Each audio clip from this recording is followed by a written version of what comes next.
Oh, well, thank you, Thomas.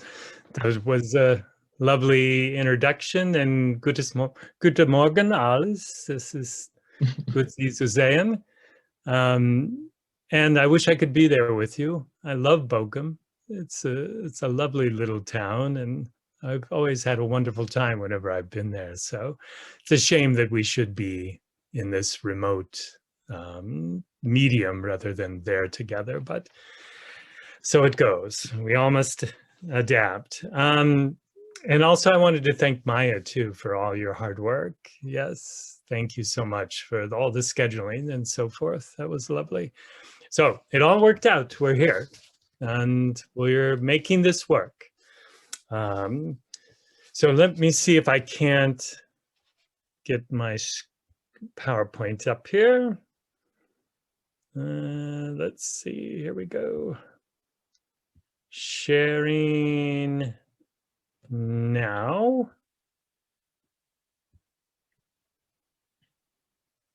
All right.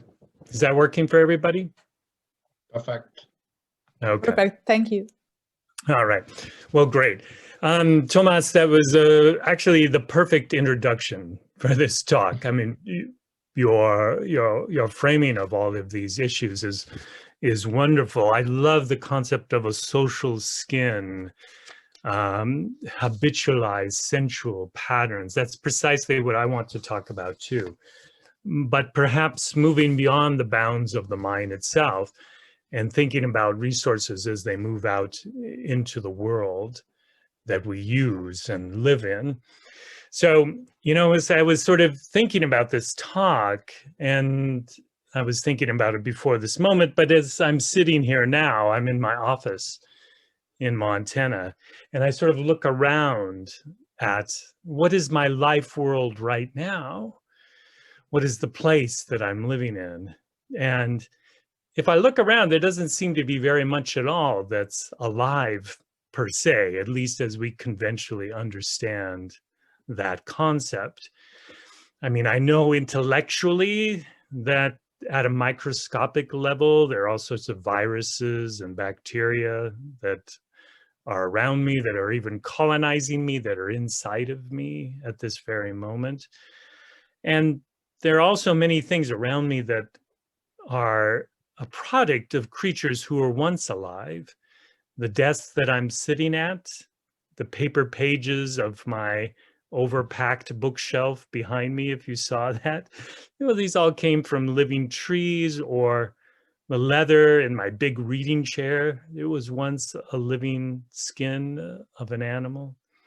Even the plastic of my stapler, my reading glasses, the latex paint on the walls, they're from oil or coal or other hydrocarbons that were in turn the product of ancient life forms that have long since vanished.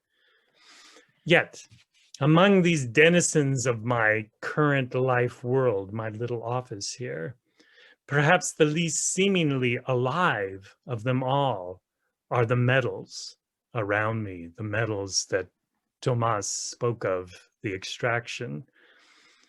Because what could seem more stolid and static than a metal thing, a metal part? And yet, even that, if I think for a moment, the range and variety of metals, even here in this little room, are so extraordinary as to resist our initial impulse to see them as entirely passive.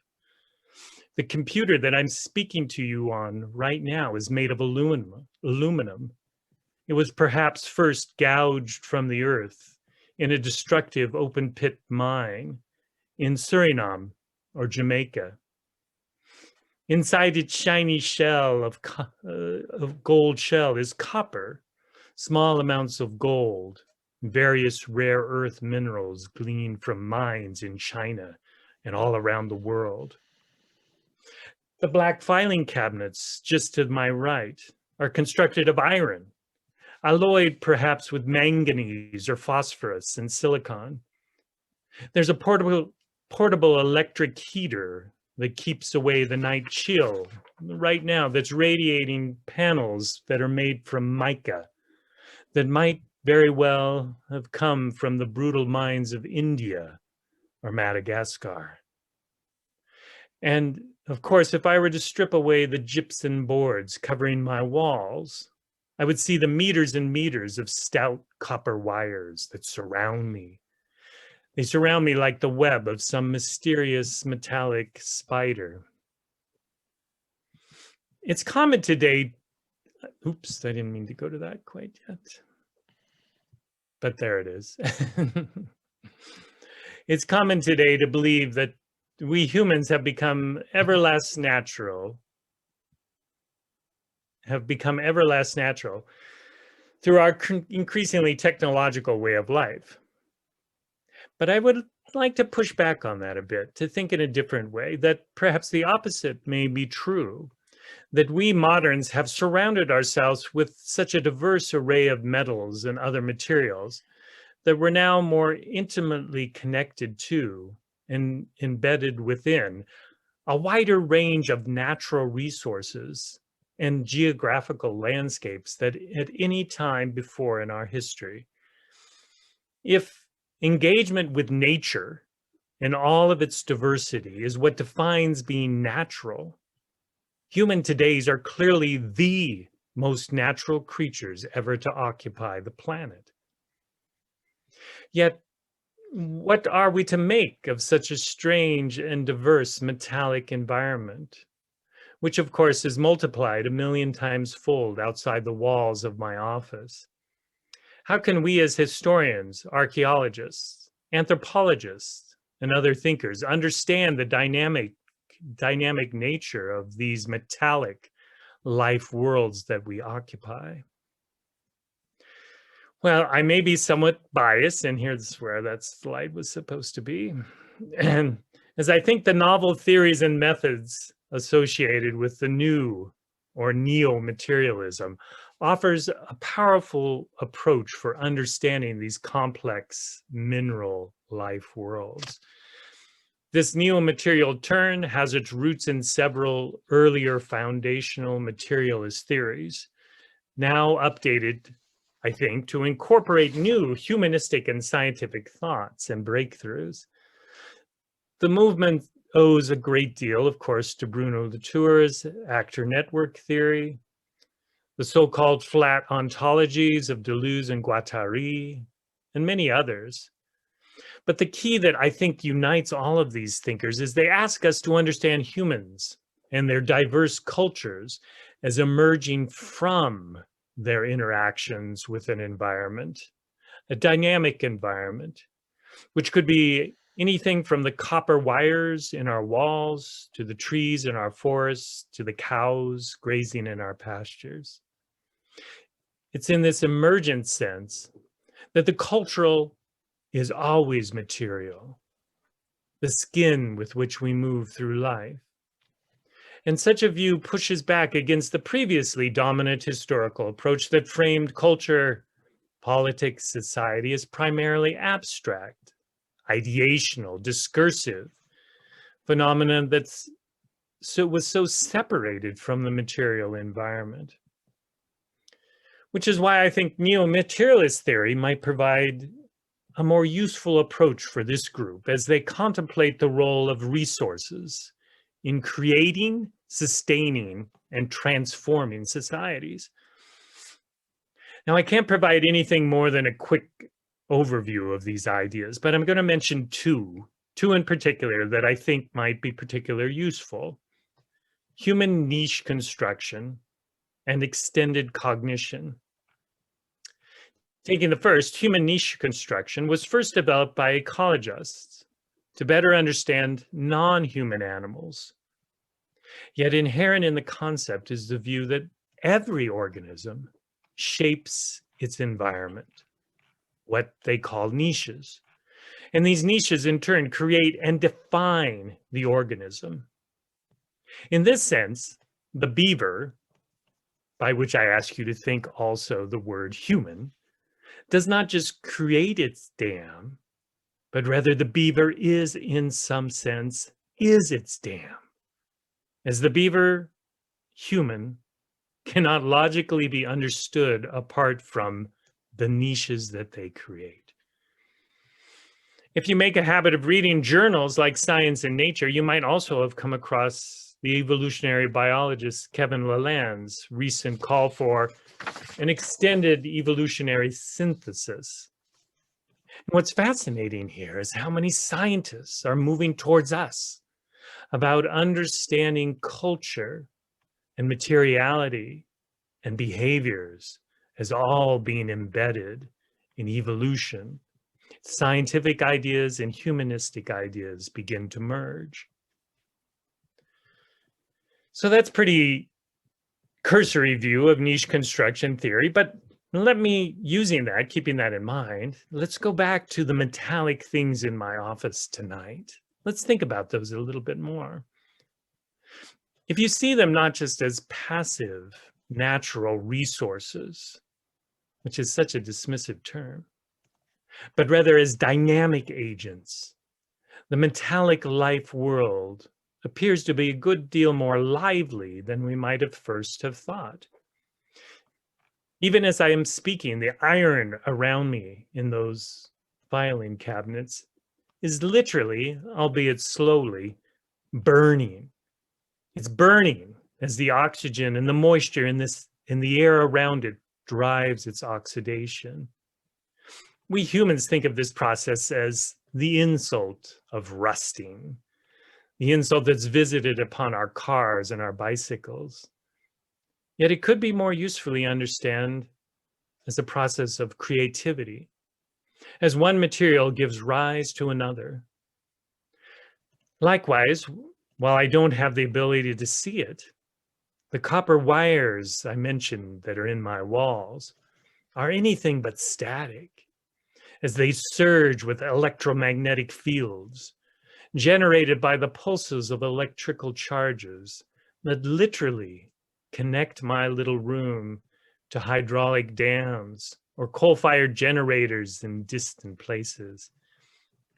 These metallic resources, they may not be alive as we typically understand the term, yet they exist and change through processes that are fundamentally no different than those that create and sustain our own bodies and our own brains. Yet if this metallic life world is in some sense bursting with vibrant energy in its own right, the matter that most concerns us here, I think, is our human interaction with these metallic things. How is it that our society emerges from these dynamic metallic worlds on fire? How do we become human through our engagement with the non-human? For an earlier generation of thinkers, the idea that the material resources humans surrounded themselves with shaped those societies had seemed obvious, more obvious than it does today.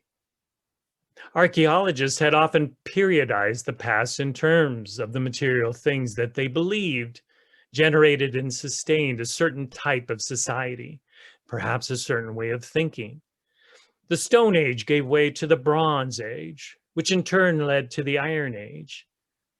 19th century archaeologists took it as largely self-evident that the ability to smelt copper, to make bronze tools, marked a significant shift in the nature of civilization, perhaps even establishing the preconditions for the rise of more complex societies. The Danish archaeologist Christian Jørgensen Thomsen formalized these ideas into the so-called three-age system of European antiquity way back in the 1830s. And while stripping the system of its more Eurocentric, chauvinistic, and triumphal traits, in more recent years, these concepts have endured as rough markers of historic eras. But in more recent decades, the idea that stone, copper, or iron might be understood as causal historical phenomena fell out of favor. For postmodern scholars, with their focus on all things cultural, social, discursive, the concept of a Bronze Age seemed too simplistic, too deterministic. Copper or other material resources did not cause historical change, they argued, so much as they reflected those changes.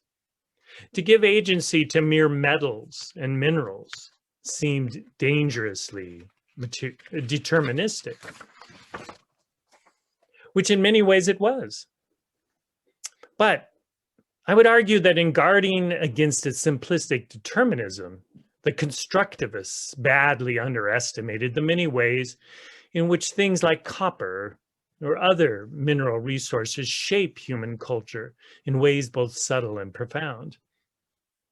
Part of the mistake arose from a misleading concept of human cognition, one that posits a brain that is largely abstracted and independent from its environment, as if a sheer act of intellectual imagination might easily enough shrug off the materialities that surround it, to think in utterly novel ways. This is perhaps a theoretical possibility, yet thinking of what Thomas was talking to us about, it seems obvious that someone who's only ever known the material possibilities of wood or of stone would struggle to even imagine a world where copper is ubiquitous.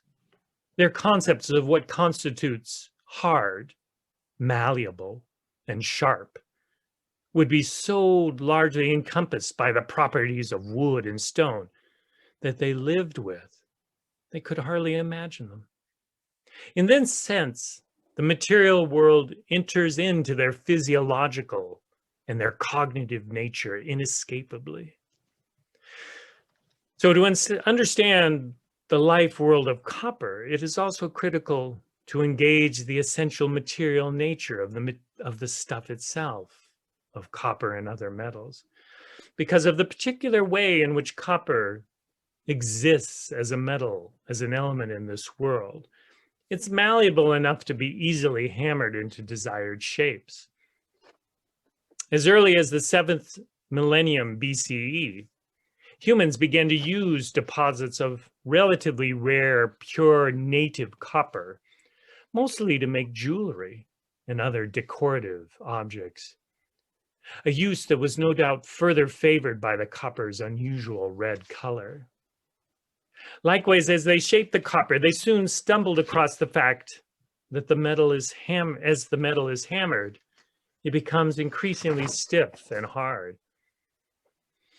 Here we can begin to recognize the essential creative nature of the material itself as it comes into a fusion with the creativity of humans. The inventors of copper jewelry intended only to make attractive ornaments. Yet as they engage with this strange stuff, they would have inevitably realized that it could be hardened to make useful things: arrowheads, knives, plows.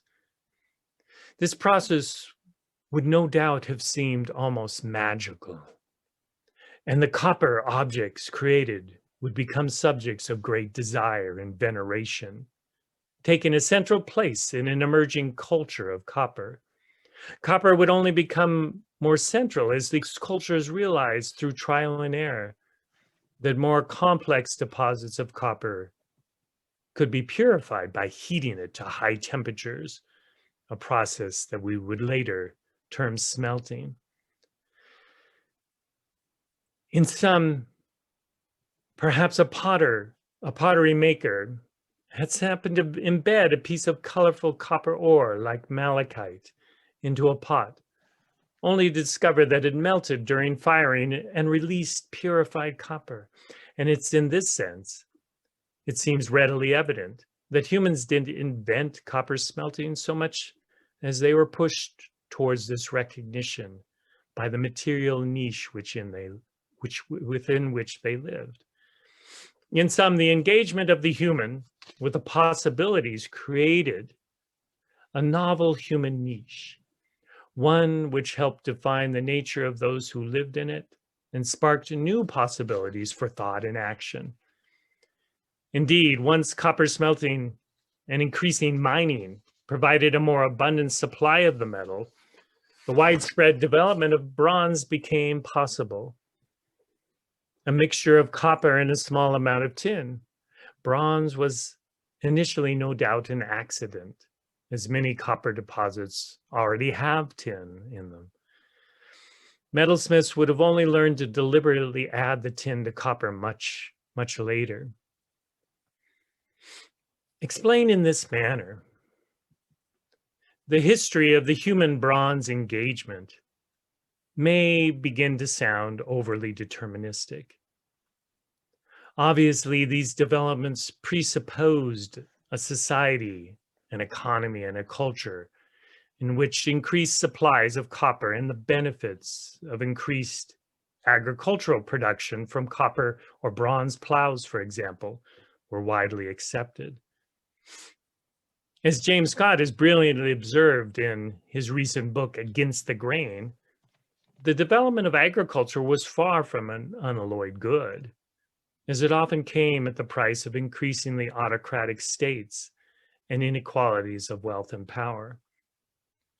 Likewise, there are numerous instances of people who, for a variety of reasons, preferred to maintain more traditional ways of life and might well have rejected at least some, and perhaps even all, elements of what copper and other metals might have to offer to them. But to recognize that individual humans and collectivities had some choice in these matters should not keep us from recognizing the equally important point that once humans began to engage with copper through mining, through metallurgy, through its use, its potential powers would exert a fundamental attraction that cannot be reduced to a mere social construct. Here, it is useful not to think in terms of determinism of any one particular material, but rather of the influence of an entire material environment, or niche, as I said before, in which humans live and emerge. A neo-materialist approach, for example, seeks to avoid the conventional distinction between extraction and the use of a resource, and to instead consider the effects of a mineral like copper in every environment, from its extractions to its use, to its disposal, or even recycling. In this view, copper becomes an active environmental agent at every stage of its engagement with the human animal, including the office that I am sitting in right now. In this framing, the environmental effect of copper might well be most pronounced when it's being used in the anthropogenic built environment, like my room. That scholars have not until recently viewed a bronze plow or a copper electric wire or an aluminum MacBook computer as a part of the, quote, environment. This just reflects the stubborn persistence of old modernist ideas that propose to draw a clear line between humans and nature, and perhaps more importantly, between culture and matter. This is seen most clearly when both historians and scientists still speak of ecosystem services. And they speak of how ecosystems provide clear air and water, yet fail to recognize that those same ecosystems provide the materials like wood and rock and copper. These too are part of our ecology, and these too shape who we are as human beings. Now, in addition to the value of human niche construction, I mentioned that neo-materialist theory also is very interested in thinking about our ways, our human intelligence, our culture, the ways that we think. And that these too must be understood as material phenomenon. And by this, I mean not merely the largely undisputed point that all thought and consciousness emerge from an entirely physical biochemical process, but rather that, as some cognitive scientists and philosophers now argue, that the human mind is not confined to our skulls or even to our bodies, but rather is extensive with its surrounding environment. Andy Clark, the most prominent advocate of this extended mind theory, argues that human cognition is distributed out into a network of things that surround us, notes, maps, even metal filing cabinets.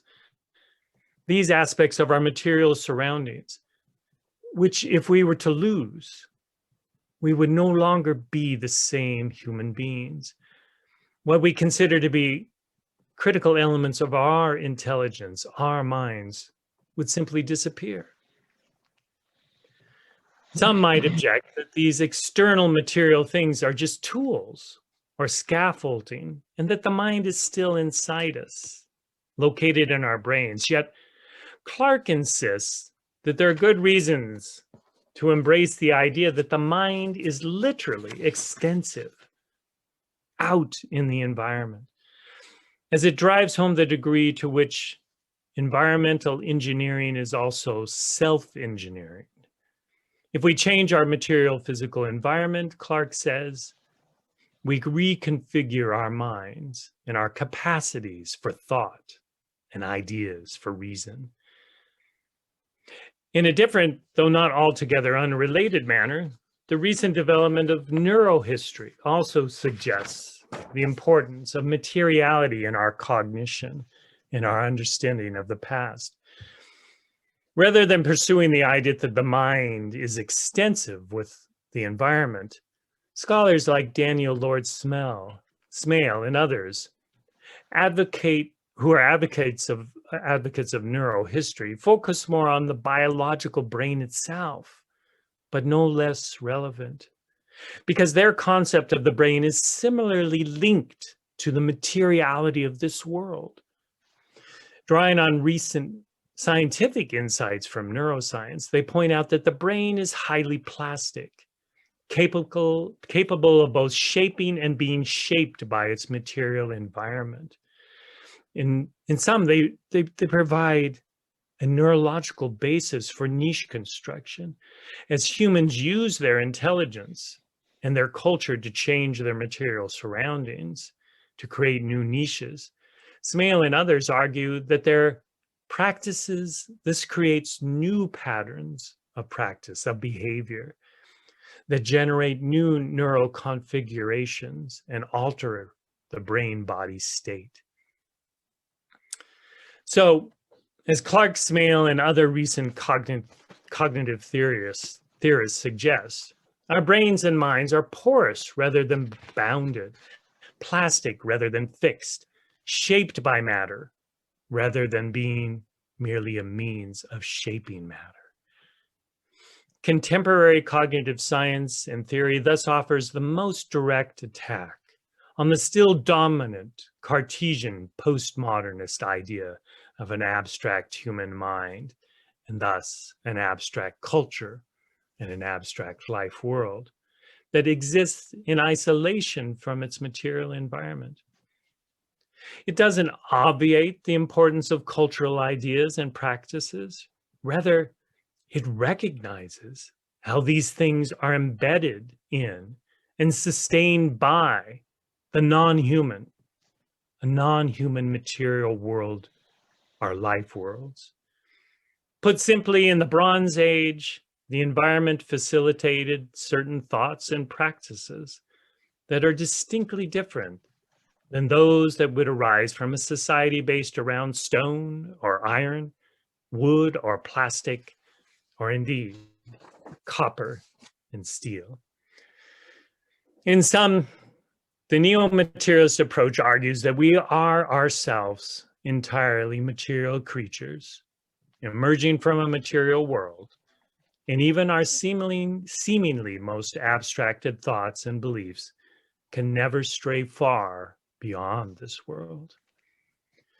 Thus, this would be the neo-materialist approach to any metallic life world, past or present. Not that the availability of copper and tin or any other metal determined the course of events, but rather that once humans engaged with these things, with bronze, with copper, with steel, with the metals in their niches, they would henceforth think of the world and see possibilities for that world through these things. And far from being deterministic or fixed, that these things are creative, that they're alive, that they have a dynamic vibrancy. As humans used and pushed what metals could do, new possibilities would emerge, new paths. Human beings are creative in significant part because their material environment is creative. And in this sense, the copper, steel, and aluminum things that surround me now on this dark, chilly November night in Montana are perhaps not so dead and not so passive as we first thought. Rather, they hold in their material and nature the possibility for a new way of existing, for a new life world. And I had a thank you there. Okay. There, thank you. Sorry, I don't, Thomas, did I too long? Tim, you hear the clapping of all of us for this lecture. Thank you very much. Unfortunately, only virtual. But, thank you very much for this inspiring and this disillusioning talk about boundaries that you opened up now between the debate on constructive and material worlds and